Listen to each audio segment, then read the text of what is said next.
Iyon and start recording mga kalapida. Welcome sa isa na namang reaction video. So yung Gilas kagabi, sports muna tayo Yung Gilas kagabi, congratulations. Nanalo sa China. Tambak tayo ng first half. Bumabol sila. Okay? So it's a very, very, very, very, very, very, very good news. Bakit? Kasi bukas ng gabi, 8 p.m. lalaban tayo para sa gold medal. Para sa 19th hindi, Asian Games lang pala. Hindi pala Southeast Asia. Asian Games. Okay? Sa 19th Asian Games. So, sana bukas makuha ng Pilipinas ang gold.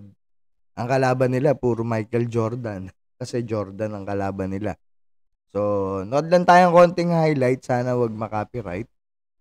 Sa exciting na part mga idol, China versus Philippines. Dito nagsimula sa offensive. Sa bandang dulo Grabe, bilog talaga ang ulo ng rebound dito ni Justin Brownlee. Muntik pa lumabas ang bola. Buti na lang ay na-save ni CJ Perez. Ito na ang tira na tumapo sa China mga idol. Brownlee for 3. Grabe.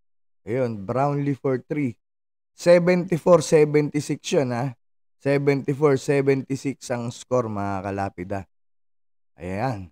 Pagkatapos, nakuha ni CJ Perez, binalik ni CJ Perez. Ito na ang tira na tumapo sa China mga idol. Brownlee for 3. Ayun. So, doon tayo lumamang. Naging 74, 75, 76, 77. At ilang seconds na lang. 23 seconds. Grabe, bilog talaga ang ulo ng coach ng China. Bilog talaga ulo ng coach ng China. Bilog Congratulations kay Team Kun. Congratulations sa Gilas. Nakikita nyo pagka nagkakaisa na yung team at sanay na sa practice, diba? So, eto, kung makuha natin gold medal dito, congratulations. Pwedeng maging bitter si Coach Chot Reyes dito. Kasi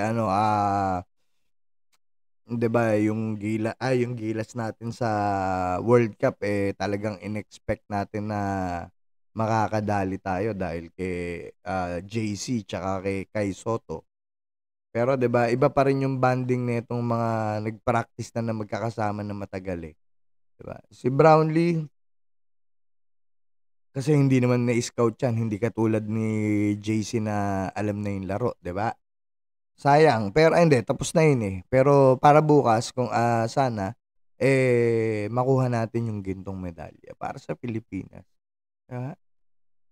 ang bola mga idol. Tambak ang Pilipinas nung unang mga quarter. Pero yan, Brownlee for the lead. Final score 77-76. Ayun, 77-76 ang final score. Siyempre, natutuwa tayo dahil nakuha ng Pilipinas ang championship round para bukas ng alas 8 ng gabi. Manood kayo at sumuporta sa Gilas. Diba?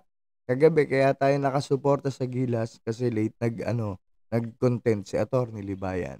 So, sana bukas, late ulit siya mag-content para mapanood muna natin yung Gilas versus Jordan. Okay? So, mga kalapid comment down below, subscribe, paki-like yung video natin, and stop recording.